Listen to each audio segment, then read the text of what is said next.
ఒక మన ముఖ్యమంత్రి ప్రకటించినటువంటి ప్లాను, తర్వాత మన డీజీపీ గారు, ఇతర పోలీసు అధికారులు చేస్తున్నటువంటి కృషి, ఈ సందర్భంగా నేను వాళ్ళందరికీ కూడా నా నమస్కారాలు, నా శుభాకాంక్షలు కూడా తెలియజేస్తున్నాను. అయితే ఇప్పుడు మన కామ్రేడ్ దేవిజీ మాట్లాడినట్టు మేము రేపు ప్రజల యొక్క సమస్యలపైన ప్రజల తరపున ప్రజలతో నిలబడి పనిచేస్తామని అటువంటిది చెప్తున్నాం. అయితే ప్రజాస్వామిక పద్ధతుల్లో అనుకున్నప్పుడు వేరే పార్లమెంటరీ సిస్టంలోకి పోవాలనేటువంటిది మా ఉద్దేశం అయితే కాదు. ఇవాళకి ఆలోచించుకున్నటువంటిది ప్రజల ప్రజాస్వామిక హక్కుల కోసం ఎన్నో పోరాటాలు జరుగుతున్నాయి. ఆ పోరాటాలను సంఘటితం చేయడం కోసం ప్రజాస్వామిక చట్ట పరిధిలోనే మేము పనిచేస్తామనేది ఆలోచించి అది అట్లనే మేము ఇంతకాలం ఏదైతే రాజకీయాలు సిద్ధాంతాలు చెప్తూ ప్రజల్ని సంఘటితపరిచినామో ఆ అవగాహన మా నుండి తొలగించుకోము. అయితే అవకాశాలు వచ్చిన మేరకు ప్రజల పోరాటాల వెనుక ప్రజల పోరాటాలతో మేము నిలబడతామనేది హామీ ఇస్తున్నాం.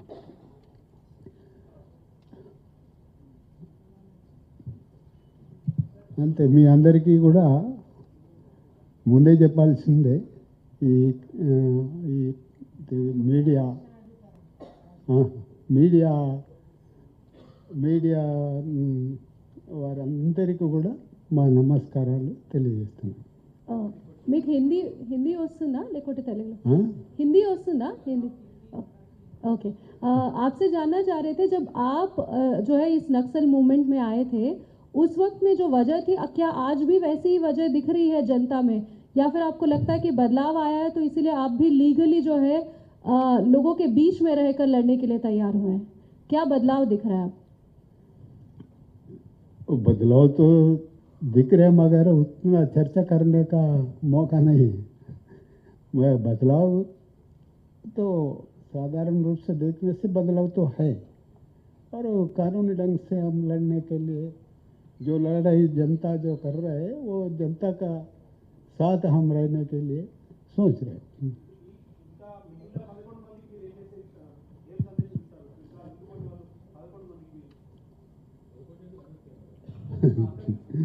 దేవి గారు అంటే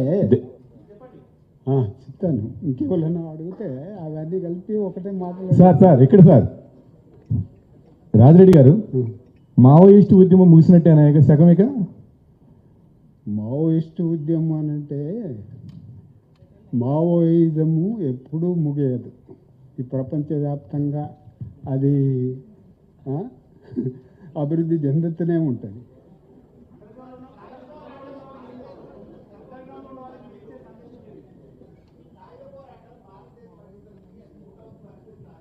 ఇప్పుడు ఒక్కొక్క దానికి జవాబు చెప్పాలంటే అది మీకు సంతృష్టిని కూడా ఇవ్వదు. ఎందుకంటే సాయుధ పోరాటం ముగిసిందా అంటే ముగిసింది అనేది చెప్పినా, లేదా అది రేపు మళ్ళీ తిరిగి తలెత్తుతుందని చెప్పినా కూడా దానికి సంతృప్తి ఎవరు పడరు కదా. అందుకోసం ఒకటి మీ అందరికీ నా విజ్ఞప్తి ఏంటంటే మేము ఇక్కడి నుంచి పోయిన తర్వాత మా అడ్రస్ మీకు తెలియకుంటే ఉండదు.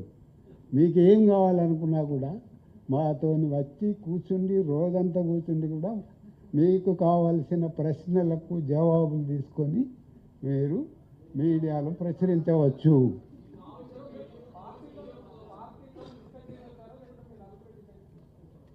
మేము నలుగురం అనుకొని రాలేదు.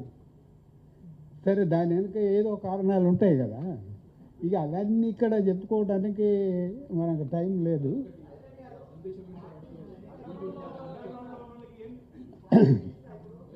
ఇప్పుడు అయితే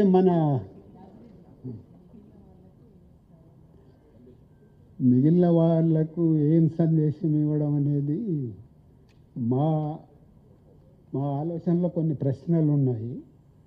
ప్రభుత్వంతో కూడా చర్చించి ఏం సందేశం ఇవ్వాలనేది మేము నిర్ణయించుకొని ఓపెన్గానే మాట్లాడతాం.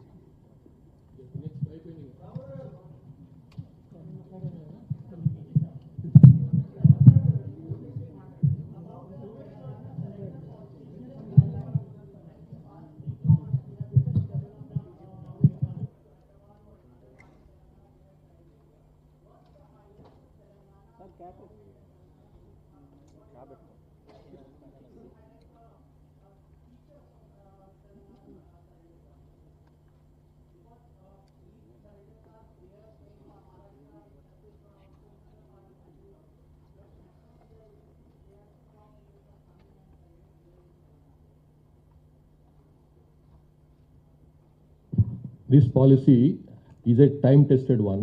It was started in 1990. It came into existence in 1993. Since then, there have been the more than anything else, the number of surrenders have been extremely high. I'll give you the details just in a second.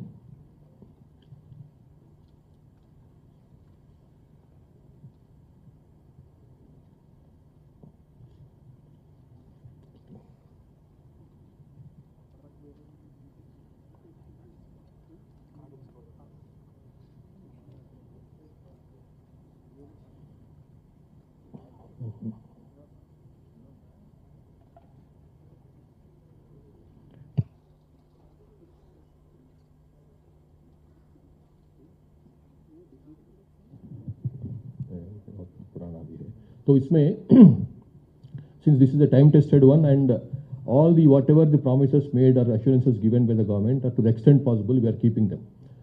All those surrendered cadres who deserve to be rehabilitated, they are being rehabilitated, whether in the form of giving land or in the form of cash, in the form of education. If they want, somebody wants to pursue education, or if somebody wants to do some